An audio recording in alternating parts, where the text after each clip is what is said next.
subscribe the channel and press the bell icon for upcoming videos. Hello friends, welcome to my channel pharmacology concepts by Rajesh Chaudhary. तो आज की video पे हम cover करेंगे paper chromatography के बारे में। मींस हम पेपर क्रोमेटोग्राफी के थ्रू किस तरीके से सेपरेशन कर सकते हैं, क्या उसके बेसिक कंपोनेंट्स हैं, इंट्रोडक्शन है, थ्योरी है, प्रिंसिपल हैं, एप्लीकेशंस हैं, सब हम डिस्कस करेंगे इस टॉपिक पे। And if you want to watch my previous videos regarding the chromatography और spectroscopy, you can check description box below और बाय यूजिंग दिस लिंक। इसके लिए आपको नोट्स चाहिए तो मैं अपने सारे नोट्स मेरी वेबसाइट www.pharmacyconcepts.in पे अपलोड करता हूँ, वहाँ विजिट कर से डाउनलोड कर सकते हैं। So let discuss about the topic. So paper chromatography, तो पेपर क्रोमेटोग्राफी भी टीएलसी जैसा ही सिमिलर है। उसके सारे जो बेसिक्स हैं, कॉन्सेप्ट हैं, थ्योरी हैं, सब कुछ सेम होगा। डिफरेंट बस इतना है कि टीएलसी में हम मीन्स थिन लेयर क्रोमेटोग्राफी में हम किसी प्लेट पे, ग्लास पे, प्लास्टिक्स पे, एल्यूमिना पे हम जो हैं एल्यूमिनियम शीट पे जो हैं टीएलसी प्लेट्स बनाते हैं, एड्जॉर्बेंट को एक थिन लेयर बनाते हैं और हम यूज़ करते हैं एज ए स्टेंसिल फेस के रूप में। बट पेपर क्रोमेटोग्राफी में हम पेपर को ही कुछ स्पेसिफिक पेपर्स आते हैं, जैसे कि सेलुलोज पेपर आते हैं, वाटरमेलन पेपर आते हैं, उन पेपर को ही हम एज ए स्टेंसिल फेस के रूप में यूज़ करते हैं। So paper chromatography may be defined as the techniques in which the separation take place by using the designed filter paper. तो इसमें हम लोग जो हैं डिजाइन फिल्टर पेपर का यूज़ करते हैं, ठीक है, as a stationary phase. The separation takes place result on the different partition coefficient. तो इसमें जो आपका मेन जो प्रिंसिपल्स हैं, जो कॉन्सेप्ट है, वो आपके पार्टीशंस होगा। टीएलसी में मेजरली जो इंपॉर्टेंट प्रिंसिपल था वो है आपका एड्जॉर्बेंट, जहाँ पे हम सॉलिड को यूज़ करते हैं एज ए स्टेशनरी फेस।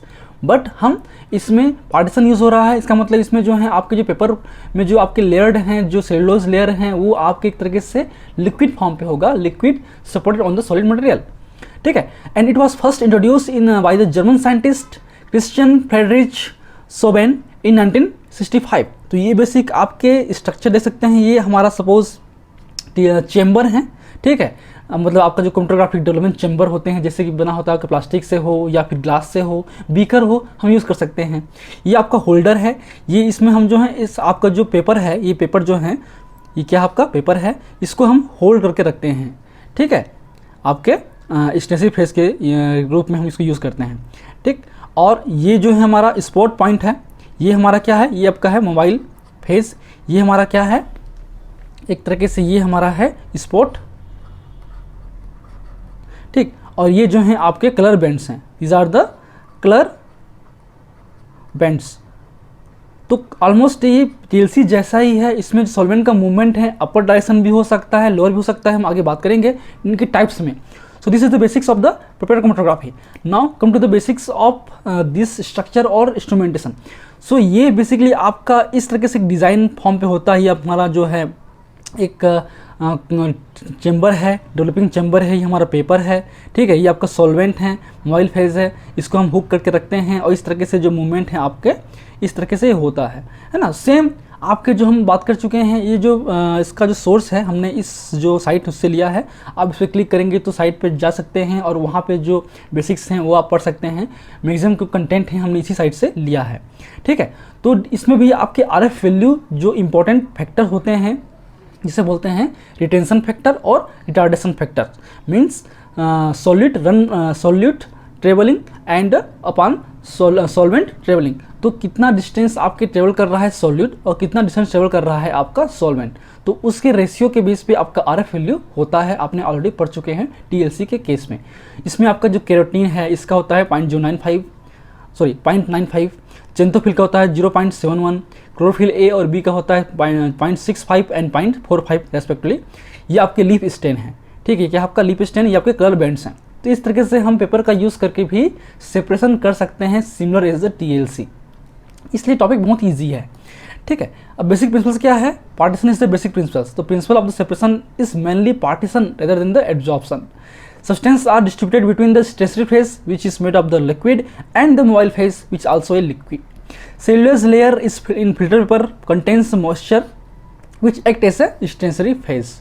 जो सेल्यूलोज लेयर है इसमें मॉइस्चर कंटेंट होते हैं, इसलिए इसको हम लिक्विड फेज बोल सकते हैं और एक तरीके से ये आपके स्टेशनरी फेज के रूप में यूज होता है। And the organic solvent buffer are used as a mobile phase.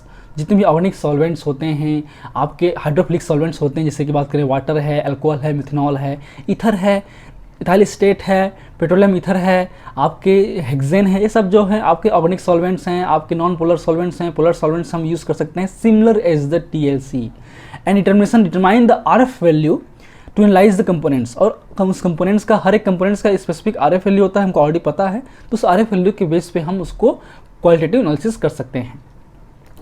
ठीक, बात करें टाइप्स की, तो बेसिकली इसके बेसिक जो प्रिंसिपल्स के बेस पे दो टाइप्स इसमें यूज़ होते हैं, एक है आपका पार्टीशन क्रोमेटोग्राफी, एक है आपका एडजॉर्प्शन क्रोमेटोग्राफी। तो पार्टीशन क्रोमेटोग्राफी में बेसिकली हम लिक्विड यूज़ करते हैं, लिक्विड भी आपका स्टेरिक फेस होगा और लिक्विड भी आपका वाइल्ड फेस होगा, जबकि एडजॉर्प्शन में सॉलिड ऐसे आपका स्टेरिक फेस होगा और लिक्विड आपका होगा वाइल्ड फेस। बाकी जो कॉन्सेप्ट है डिस्ट्रीब्यूशन कॉन्सेप्ट ही है, जिसकी एफिनिटी जिस फेस पे अधिक होगी वहाँ पे रिटेन करेगा। सपोज एग्जांपल लेते हैं, जैसे कि हमारा एनालाइट है, अगर वो एनालाइट वाइल्ड फेस के साथ में मूवमेंट कर रहा है, फास्ट मूवमेंट कर रहा है, जो डिस्टेंस ट्रेवल है वो हाई है, इसका मतलब ये है कि उसकी जो एफिनिटी है वो वाइल्ड फेस के लिए हाई है। ठीक है, और अगर कोई कंपोनेंट्स रिटेन करता है, सपोज देख सकते हैं हम लोग, ये आपका सपोज A है और ये है हमारा मान लो B है, जाहिर सी बात है A की एफिनिटी वाइल्ड फेस के लिए हाई है, B की एफिनिटी स्टेरिक फेस के लिए हाई है। सिंपल सा कॉन्सेप्ट है, ऑलरेडी आपने समझ चुके होंगे। बात करें टाइप्स के, इसके बेसिक्स जो इंस्ट्रूमेंट टेक्निक्स हैं उसके बेस पे हम डिवाइड कर सकते हैं। There are 4 types of paper chromatography based on the solvent movement. Solvent के मूवमेंट के बेस पे हम इसको डिवाइड किए हैं।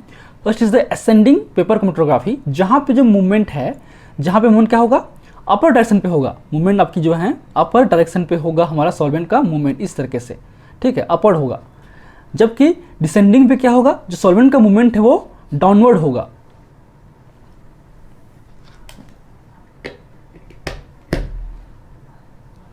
ठीक है, इस तरीके से ये आपको क्या होगा, डाउनवर्ड है। Ascending descending paper chromatography means both direction. जो फर्स्ट है आपका इस तरीके से मूवमेंट करेगा, अप डायरेक्शन मूवमेंट करेगा, फिर सेकंड फेज में आपका इस तरीके से करेगा, यहाँ पे आपका वाइल्ड फेज होगा, तो यहाँ से आपका रोलन करके यहाँ वापस आएगा। ठीक है, इसलिए बोलते हैं असेंडिंग डिसेंडिंग। नेक्स्ट है रेडियल, मतलब इसमें हम वाटरमैन पेपर यूज़ कर सकते हैं। इसमें हम बीच में स्पॉट लगा दिए, स्पॉट लगाने के बाद जो वाइल्ड फेज है वो इस तरीके से सर्कुलर डायरेक्शन पे मूवमेंट करेगा। ठीक है, इसलिए बोलते हैं इसको रेडियल क्रोमेटोग्राफी। फिर है 2 डायमेंशनल क्रोमेटोग्राफी, पहले हम स्पॉट कर दिए, मूवमेंट किया, इसको हम जो है इस तरीके से प्लेट को रिप्लेस कर देंगे, तो ये 2 बन गया। फिर इनका जो ये जो बन गया आपका फर्स्ट और ये सपोज ये आपका A है और ये आपका B है, तो ये आपका क्या होगा, ये A और ये आपका B, तो फिर इनका मूवमेंट इस तरीके से होगा। ठीक है, इसे बोलते हैं 2 डायमेंशनल पेपर क्रोमेटोग्राफी।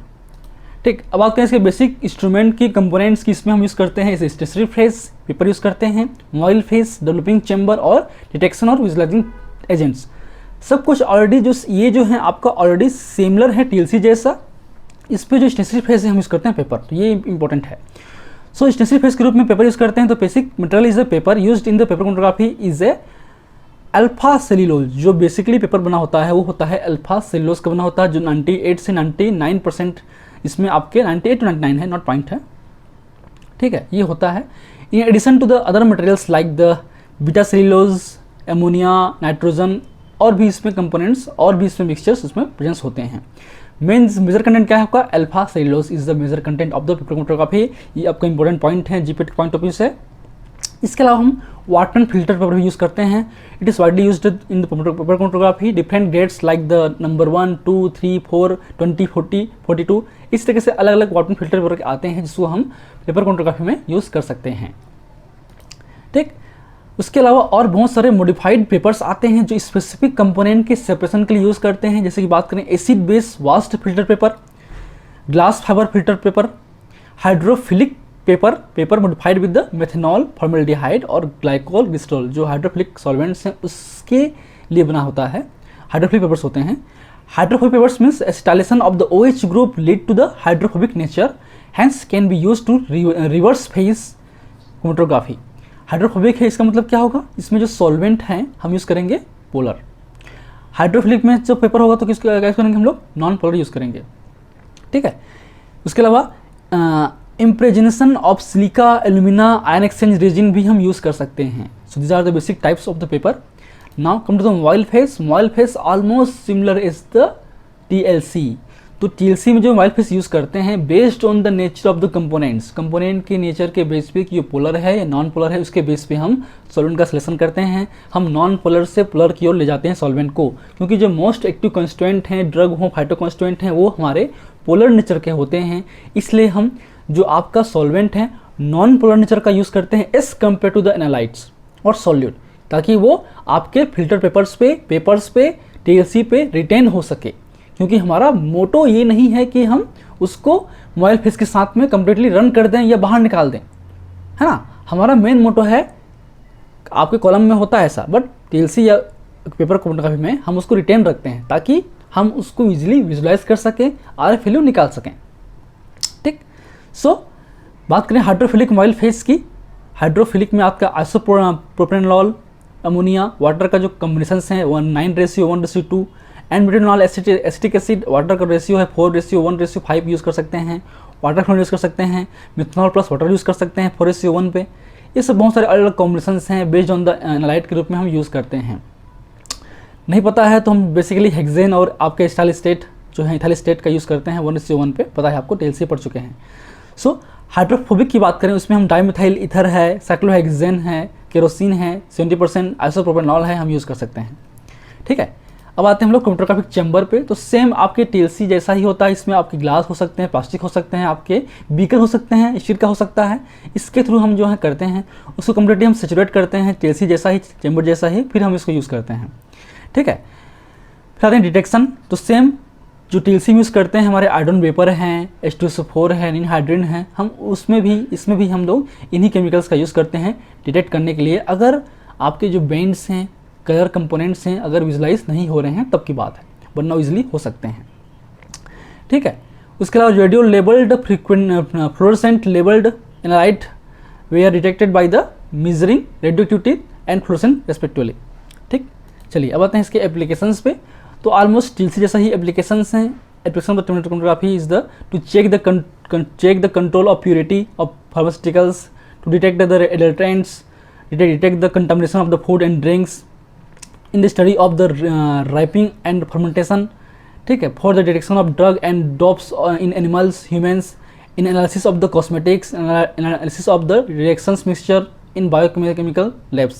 तो ये हम यूज़ कर सकते हैं। क्या से बेसिक एडवांटेजेस है, बहुत ही सिंपल टेक्निक्स हैं, लो कॉस्ट है, हेजल फ्री ऑपरेशन यूज़ करते हैं, and it can be run various modes and quantitation may be achieved without use of expensive instruments। तो ये बेसिक इसके इंस्ट्रूमेंट्स हैं या इंस्ट्रूमेंट्स हैं, एप्लीकेशंस हैं। So these are the overall basics about the paper chromatography. I hope you like my videos. If you like my videos, please press the like button, share with your friend, and any feedback please comment on the comment section. That motivates me for the coming videos. And last, thank you, keep watching.